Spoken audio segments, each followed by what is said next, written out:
Asalaamaaleykum, nuyu nañ leen ziar leen di leen béggee bu baax a baax. On se retrouve encore une fois sur votre chaîne A2S Pro avec un immense plaisir. ba tey ñu continuer rek wax ci interview bi nga xamante ni moom le président accordé loon ñenn ci ay organes de presse yu nekk ci réew mi ngir mu mën a waxtaan ak sénégalais yi daal di leen informer li xew ci réew mi biñ ko faleeg léegi.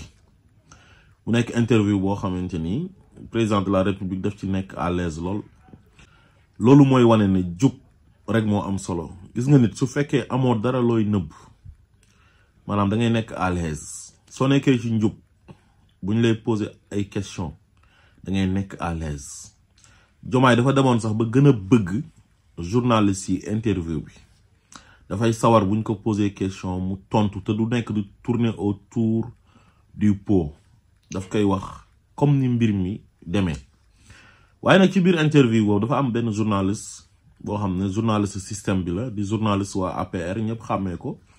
muy Maimouna Ndour Faye nekk koo xam ne ndeysaan ci système bi la nekkoon ba nekk lu mu doon maanaam système bi moo ko defar mooy système mu médiocrité bi nga xam ne Macky Sall daf ko doon dooleel di def sa promotion moom ci la am maanaam li mu am ni ci la am télévision ci la nekk ci condition yoo xam ne condition yi bien la maanaam li ñuy tuddee réussite au Sénégal moom ci loolu la réussir te système bi lu tax mu bonoon ci dëkk ba mooy dangay am mérite te yow li nga bëgg doo ko am parce que nekkoo médiocre parce que doo ànd ak ñoom ci seen ñaawteef yi ñuy def ak seen yu bon yi ñuy def yow dañ lay beddi mettre la en quarantaine quoi marginaliser la duñu xool yow li nga man duñu xool sa compétence mais dañuy gis ne yow ànd ak ñoom ñu bedd la te ci secteur yëpp la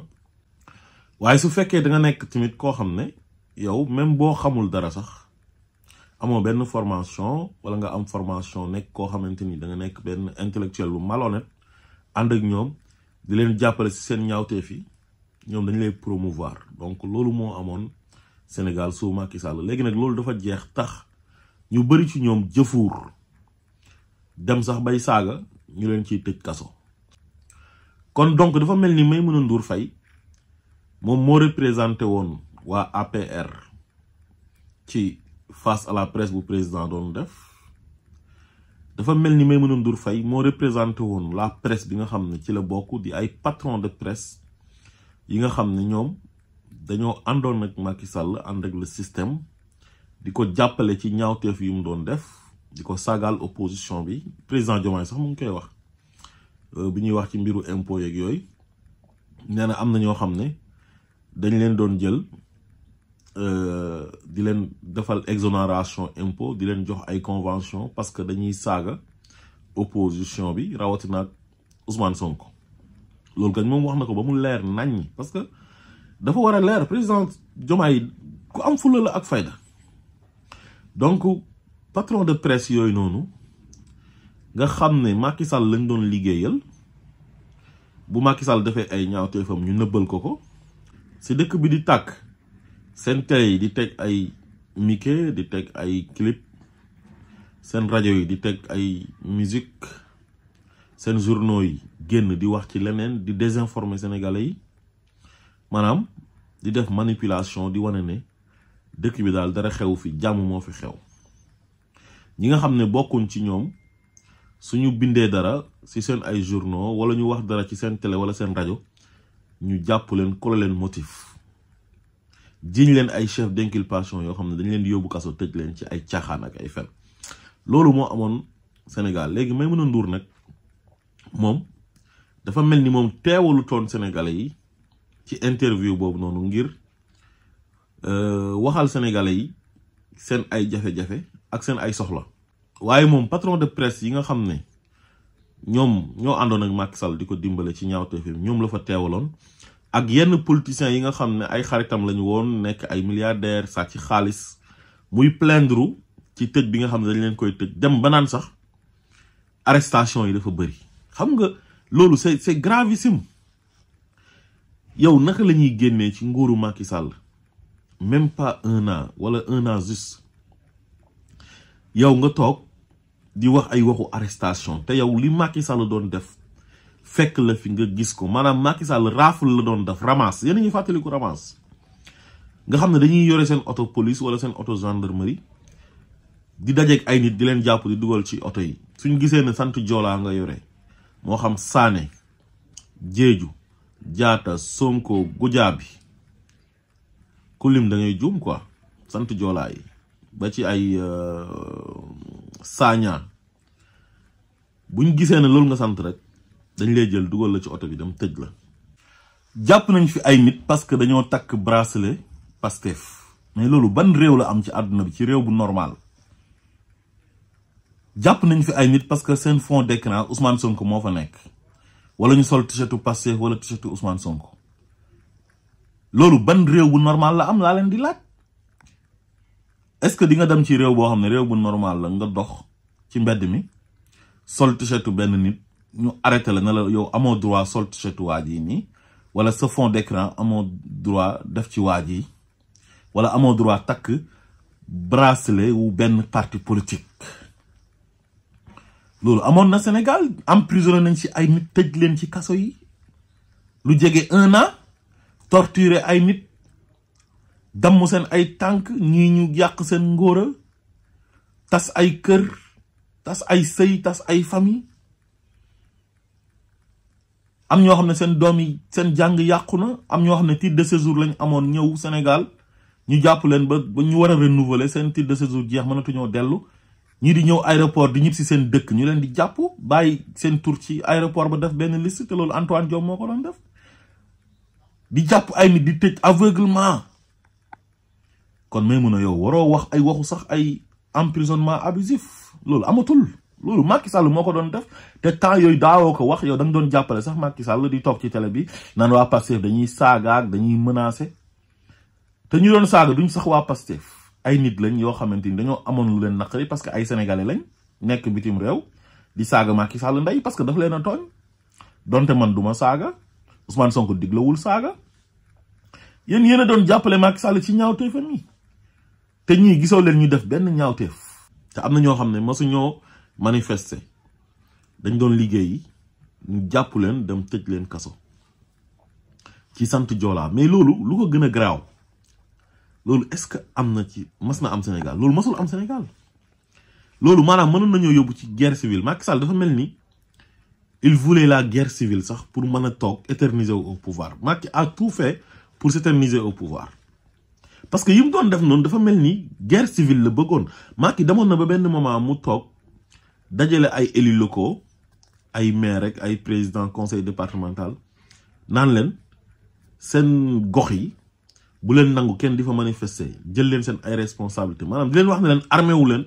pour bu ngeen gisee kuy manifester ngeen xeex ak ñoom te yow nga ne yow yaay président de la république yow war a garantir nit ñi seen sécurité ak seen sécurité ay bien war a jubale sénégalais ñu nekk benn war a woote cohésion nationale cohésion sociale ba pare war cee jiitu parce que tu es le premier sénégalais yow yaay sénégalais bu njëkk yow lañ jël fal la nga waat ne dinaa respecter constitution ba pare dinaa ko respecter lu dinaa gérer seen sécurité yéen dinaa fexe ba ngeen dund ci jàmm yow ngay oote ne xeex leen ak ay nit yoo xam ne dañoo ànd ak sama opposant ma koy jaay doole boo xam ne teguwul ci yoon léegi ñooñu war a ñoo manifester ñoom maanaam dañoo war a toog di seetaan seen leader ki nga xam ne moom lañ bëgg ci wàllu politique moom lañ bëgg a jox réew mi ñoom ma koy teg li ma neex di ko xañ ay droit yam mook ay nitam di leen emprisonné di rey ay nitam ñoom ñu toog croiser les bras xam nga loolu lu ko gën a garaaw loolu amul Sénégalais yi dañoo nekk nit rek mais Macky Sall li mu doon def nii yëpp loolu moo taal ay dëkk yu bari ci sous-région bi te Maïmouna Ndour Faye loolu yëpp fekk na ko fi de léegi ñoom Farba Ngom nga xam ne ay xarit lañ ay ñoom Lat Diop nga xam ne ñoo leen doon jox xaalis di leen booleeg ay directeurs généraux Lat Diop doon joxe ay convention saagakat comme ñoom Aïssatou Diop Fall mu leen di jox ay convention ñii saaga Ousmane Sonko tiktokers yi xam nga ñi ñu tuddee ay influenceurs ñu leen di fay ñi saaga Ousmane Sonko suba ngoon guddeeg bëccëg Maïmouna Ndour Faye dégg naa ay salaire am sax am na benn directeur u port boo xam ne moom moo ko daan fayal dama kaa dégg nag mooy Mountaga Sy dégg rek laa ci am waaw te Sénégalais yi d'habitude ñoom duñ sos dañuy yokk rek xam nga mais Maïmouna da nga koy xool xam ne Maïmouna ci système bi la bokk nekk xaritu gaa yi te ci la amee terrain bii nii Maïmouna ñi mu commencé ndoor ak ñi ko jiitu ci métier bi rek ñoom ñoo fi nekk te ëpp leen benn mérite donte wax dëgg yàlla jàmbaar la bëgg na liggéeyam liggéeykat la waaye nag gars yi dañ ko doon jàppale te gars yi bu ñu lay jàppale duñ la jàppale ci nen léegi nag ñooñu ñu tëj kaso nga xam ne dañoo def ay détournement de deniers publics ñooñu la doon plaider président Diomaye na ko fii lu tax bu benn sénégalais lambda wala benn homme d'affaires wala keneen koo xam ne dafa def dara ñu jàpp ko tëj ko ci kaso bi te kenn du wax dara waaye bu ñu ne politicien la ñu ne la justice est instrumentalisée mais yow nit koo xam ne dafay ñëw enrichir ci ndoddu sénégalais yi maanaam nekk multimilliardaire ci parce que man maay le griot du président de la république wala man maay directeur généralu benn société wu état bi wala benn entreprise wu état bi wala man maay ministre wala man maay xaritu président maay doomam maay jabaram damaa war a enrichir wala man maay gorom dama war a enrichir wala maay rakkam dama war a enrichir ci ndoddu sénégalais yi pour lan léegi kon may mën a ci ay question yam yëpp moom teewalu fa woon sénégalais lambda bi nga xam ne moom dafa sonn nekk ci ay jafe-jafe teewalu fa sénégalais lambda bi nga xam ne dafa jàng ba am ay diplôme am problème pour liggéey nan la ñuy def ba utal ko liggéey teewalu fa sénégalais bi nga xam ne mu ngi ci banlieue bi nga xam ne assainissement bu baax amu fa bu tawee foofu dafay taa ndox mi dugg seen biir kër yi ñu am inondation nekk ci conditions yu métti ak difficulté yu métti nekk ci benn pauvreté boo xam ne dafa extrême moo xam ñu nekk dans les régions xam nga dans les villages les plus reculés nga xam ne am na ñoo xam ne ba léegi problème mu eau potable am nañ ko am nañ problème mu courant donte Jean Michel ak docteur Cheikh Tidiane Dièye ñu ngi def lu nekk ci àll bi ñu ngi yóbbu ndox mi docteur Cheikh Tidiane Dièye Jean Michel mu ngi taal courant ci village di góorgóorlu waaye ba tey des na parce que ñu ngi soog a ñëw 1 an rek lañ fi defagum léegi may mën a waxalut ñooñu mais mu ngi doon waxal ñi nga xam ne ñoom ñoo doon jëriñu ci nguur gi parce que Macky Sall seen xarit la moo xam patron de presse yi nga xam ne moom ci la bokk moo xam politiciens yi doon ànd ak Macky Sall te sàcc xaalis dem ba naan ay emprisonnement yi dafa ëpp naan dañuy tëj nit ñi rek yow naka lay nit di méngalee nguuru Macky Sall ak nguuru Diomaye ci emprisonnement abusif ba pare président Diomaye ne ko justice bi nu mu meloon bu njëkk ba ak léegi xam nga ne y a une grande différence ba pare wax ko ne ko man victime laa woon ci justice su Macky Sall bi parce que man li ma wax normalement man flagrant délit lañ ma waroon a àtte su fekkee sax war nañ ma cee mën a topp mais dañ maa jël yóbbu ma instruction ma tëdd 11 mois mais loolu amatut léegi saagakat yi nga xam ne ñoom ñooy saaga Ousmane Sonko di saaga nguur gi mais am na si ñoo xam ne dañoo dem ñu tëj leen ay 3 mois ñi ñu tëj leen 2 mois ñi ñu tëj leen 15 jours ñi ñu tëj leen 3 mois sursis 2 mois sursis te dañuy respecter procédure yi dañ leen di jël yóbbu leen flagrant délit am na ñoo xam dañuy dem tëdd 1 semaine ñu àtte leen wala ñu tëdd 2 semaines ñu àtte leen am ñoo xamante ni ci biir semaine bi lañ leen di àtte dóor leen sursis ñu dem te temps yi Macky Sall président Diomaye wax na ko ne ko reetaan rek tëj nañ ci nit ubbil ko instruction xam naa Ousmane Diagne la doon wax ay ñoom Fala Fleur maintien rek Fadilou Keita moom lan la wax j'espère qu'ils n'ont pas tué mon frère lu jàpp naa ne rayuñ sama frère mooy Didier Badji moom dafa poser question rek ñu jàpp ko tëj ko 1 an moom léegi Maïmouna Ndour Faye nag moom mooy méngale justice boobu noonu ak justice bii nii président Diomaye ne ko justice bii nii dañ leen di bàyyi ñoom ñu am indépendance parce que ñun duñ si dugal seen loxo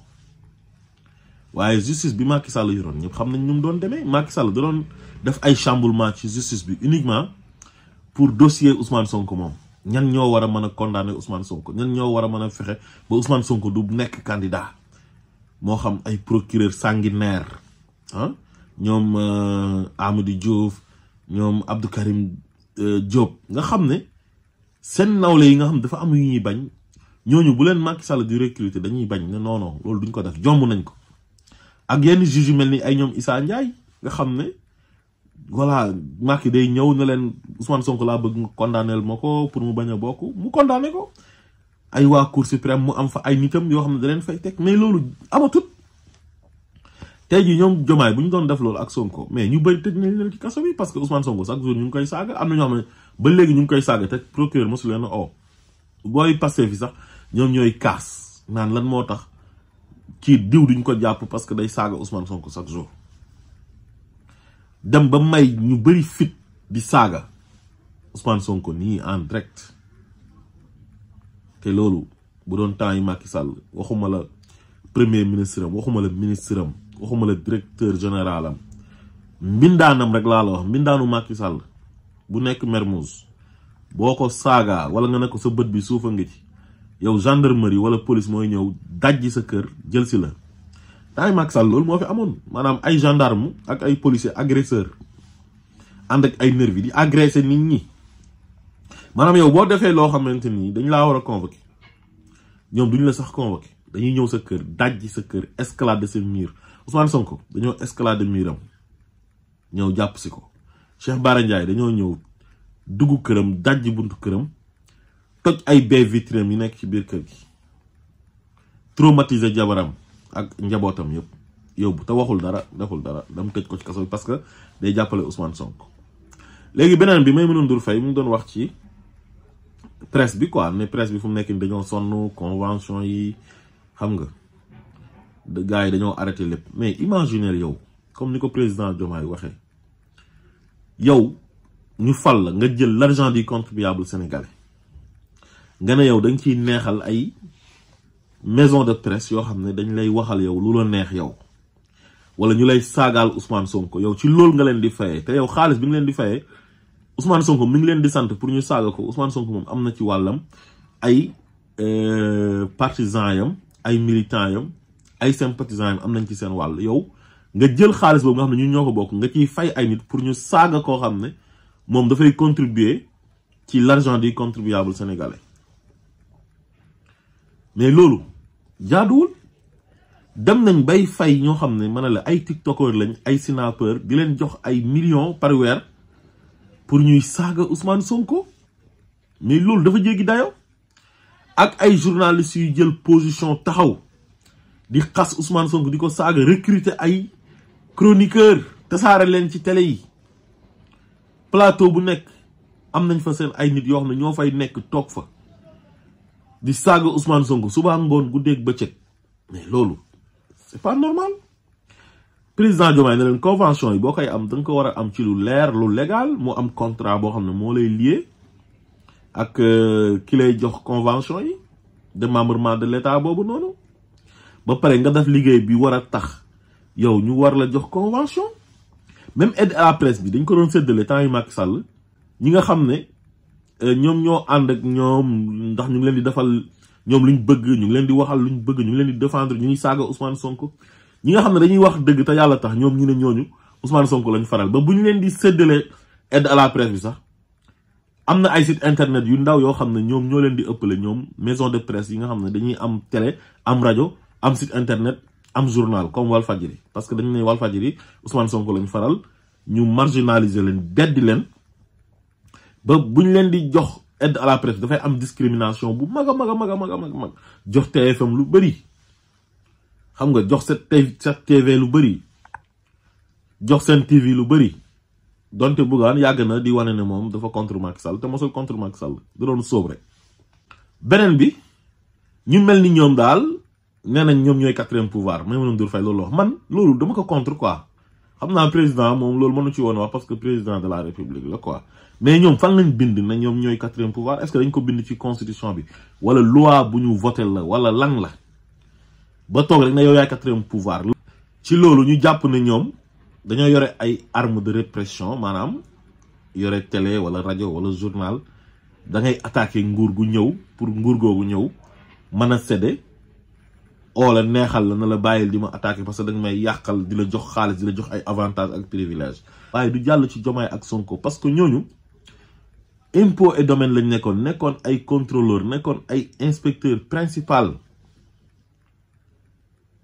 entreprise bu nekk contrôleur nañ la ñu jéem leen a ger ba sonn ñu bañ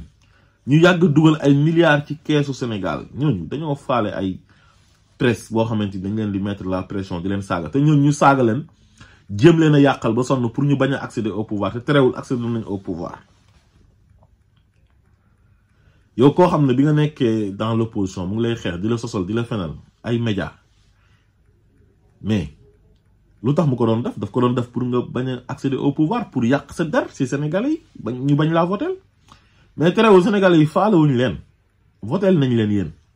mais kon kooku di nga yéeg au pouvoir ba pare mu lay mettre la pression nga ne da ngay dellu ginnaaw xanaa xam nga loolu moo tax ay ñoom Madiambal Diagne yi ngay gis nii yëpp dem xaritoog Macky Sall ak ay Yérim Seck parce que ay maître chanteur lañ ay Abdou Latif Coulibaly président yi fi jiitu woon dañu leen doon mettre la pression bu métti Abdoulaye Wade moom daan na bañ moom waaw wax dëgg yàlla yenn pression yi moom xawoon na tane mais Macky Sall bi mu ñëwee dafa ragal presse bi di dal ci kawam gisoo Madiambal Diagne mii ngeen di gis muy saaga Ousmane Sonko suba ngoon guddeeg bëccëg nekk ci mission boo xam ne moom loolu lañ ko dénk ne ko del saaga Ousmane Sonko mais début Macky Sall lu mu fi waxul Macky Sall amut yaa xam mbay moom moo théoriser dynastie Faye Sall loolu nekk la doon yàq Macky Sall Abdou Latif Coulibaly lu mu fi waxul Ablaye Wade amul compte de l'ANOCI un opposant au pouvoir l'alternance piégée temps yi bu ko Wade owoon day ñëw mais gis nga ñëw na ànd ak Macky Sall def ko ministre mu toog noppi ñaawteef yu mu doon dénoncé yëpp Macky di def lu ko raw mu toog di seetaan mosul wax dara léegi nag am ay patron de presse yu bari yu profité ci loolu Macky di leen jàppale di leen fayal ay salaire xam nga sëñ Saliou Gueye taxaw na fii ne am na patron de presse yoo xam ne dañ leen doon defal virement 50 millions par weer te kenn porté wu ko plainte ba léegi kenn yónnee wu ko citation directe parce que dëgg la ni mu doon demee ngay xam ne mbir mi du neen am na ay journalistes yoo xam ne dañ leen doon jox ay publicité ay marché publicité ñiy defal état bi publicité seen yenn programme yi ñu leen di virer seen compte ay millions ñu am xaalis ñooñu bëgguñu woon sax ñoom Ousmane Sonko ñëw au pouvoir léegi nag nga dem ba jàpp ne yow loolu dafa war a continuer da nga war a mettre la pression ci Diomaye ak Sonko ñu oola di la jox ay convention di la neexal bàyyil di ñu attaqué ba pare ne la xam nga dañ la defal exonération doo fay impôt réew mu normal ñëpp a ko war a fay France États-Unis ak réew yi développé ci àdduna bi ay Allemagne ak yooyu duñ ko sax fowee képp koo xamante ni da nga def invasion fiscale yow dañ lay tëj kaso war a fay di ci def ay njuuj njaaj comme par exemple gars yi nekk Sénégal patron de presse yooyu dañuy war a fay impôt sur le salaire maanaam ñu dagg salarié bi impôt yi ne dañ ko koy versel ba pare ñu téye ko loolu détournement de deniers publics la te pourtant président wax na leen ko loolu sàcc la te loolu normalement prison la woon mais ñoom dañu tolérant nee na leen directeur impôt et domaine dafa waroon a porter plainte pour ñu arrêter leen yéen waaw léegi lan mooy ndey yow nga nekk ci réew ne yow man journaliste la patron de presse la man maay 4e pouvoir waruma fay impôt te jaaykatu caaf bi di fay impôt jaaykatu boutique bi di fay impôt jaaykatu géej beeg jaaykatu jën bi ñu koy indil juuti di ko daggal muy fay petites et moyennes entreprises yi ñoom ñëpp di def seen ay déclaration di dem di fay yow nga ne man journaliste la yore naa micro wala yore naa écran wala yore naa journal man daal damay mettre la pression du ma fay